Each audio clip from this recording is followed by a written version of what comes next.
हाँ, तो नमस्कार साथियों। आज हम पढ़ेंगे क्षेत्रीय सिद्धांत, है ना, फील्ड थ्योरी। ये किसका सिद्धांत है बेटा? कुर्ट लेविन का। ठीक है, तो फील्ड थ्योरी किसने दी थी बेटा? कुर्ट लेविन ने दी थी। जर्मनी में गेस्टाल्ट मनोविज्ञानी के साथ इसने काम किया। ठीक है, सामाजिक मनोविज्ञान के जनक मानक कहते हैं इसे कुर्ट लेविन को। ठीक है, इसने तल रूप का सिद्धांत दिया।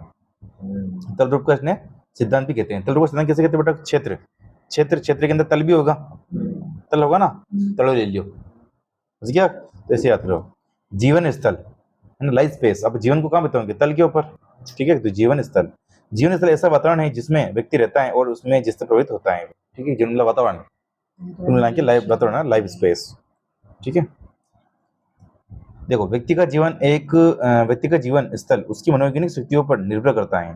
ठीक है, जैसे कि व्यवहार, ये किस पर निर्भर करेगा? उसके फील्ड पर, मतलब उसके वातावरण पर। जैसे वातावरण अच्छा मिलेगा तो उसका व्यवहार भी अच्छा होगा।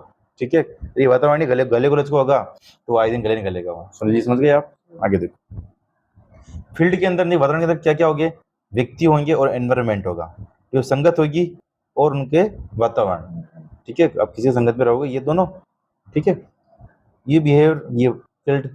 ठीक है, और एल मतलब जीवन स्पेस। ये जीवन स्तर नहीं बोलो, जीवन स्तर मतलब वातावरण तरीके से, तो वातावरण, लाइफ वातावरण है ना। देखो, लेविन ने अपने सिद्धांत की व्याख्या करने में गणित, ज्यामिति के कुछ शब्दों का प्रयोग किया।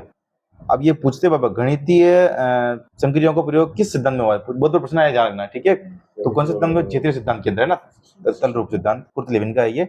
इसके अंदर क्षेत्रफल, जीवन विस्तार, तल रूप, शक्ति, वेक्टर आदि का प्रयोग हुआ है। ये वेक्टर पूछा था कि वेक्टर का प्रयोग किसमें हुआ है ना। ठीक है, ध्यान रखना है ना।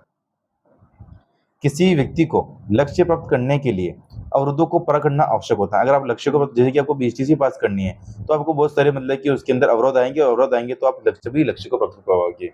अगर आप किसी चीज को पाना है तो आपको उसमें भी अवरोध आएंगे, तभी तो आप प्राप्त कर पाओगे। अगर उसमें अवरोध नहीं आ रहा है तो यानी कि वो लक्ष्य का मार्ग ही नहीं है। ठीक है, ध्यान रखना है ना, क्योंकि लक्ष्य का मार्ग हमेशा कठिन होता है। ये अवरोध भौतिक व मनोवैज्ञानिक दोनों हो सकते हैं। भौतिक, जैसे कि मतलब आपके घर पे लाइट वेट नहीं है, ये भौतिक हो गया। आपके घर पर छत नहीं है, भौतिक हो गया।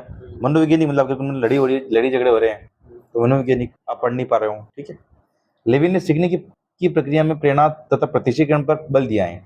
प्रेरणा, अगर उसमें मोटिवेशन अंदर होना चाहिए, मोटिवेशन देगा तो आदमी जल्दी सीखेगा। प्रत्यक्षीकरण मतलब कि उसके देखने का नजरिया। लक्ष्य तक पहुंचने के लिए अवरोधों को दूर करना आवश्यक होता है, जो कि जीवन स्थल की संरचना को बदल देता है। जीवन स्थल मतलब कि उस वातावरण को बदल देगा। ठीक है, जैसे कि मतलब कि सुनील जी आज टीचर बन गए, तो फिर आप टीचर के साथ में नहीं बैठेंगे वो। ठीक है, देखेंगे बेरोजगार आदमी। ठीक है, ध्यान रखना है ना, समझ गए? अतः जीवन स्थल का इस प्रकार का पुनर्संगठन ही अधिगम कहलाता है। समझ गए सुनील जी? ठीक है, तो ये इसमें सिद्धांत था अपने जीवन स्थल का सिद्धांत बेटा। इसे क्षेत्रीय सिद्धांत भी बोलते हैं बेटा, फील्ड थ्योरी, जो कि कुर्ट लेविन ने दिया था, है ना। इसे तलरूप सिद्धांत भी बोलेंगे बेटा। इसमें जीवन स्थल के बारे में पढ़ा, और गणितीय संक्रिया इसके अंदर आइए बेटा, क्षेत्रफल, जीवन विस्तार, तल रूप, शक्ति, वेक्टर है ना। तो आप इसको ध्यान रखना। ठीक है, तो ये था अपने कुर्ट लेविन का सिद्धांत। मिलते हैं नेक्स्ट वीडियो में। जय हिंद, जय भारत। सुनील जी।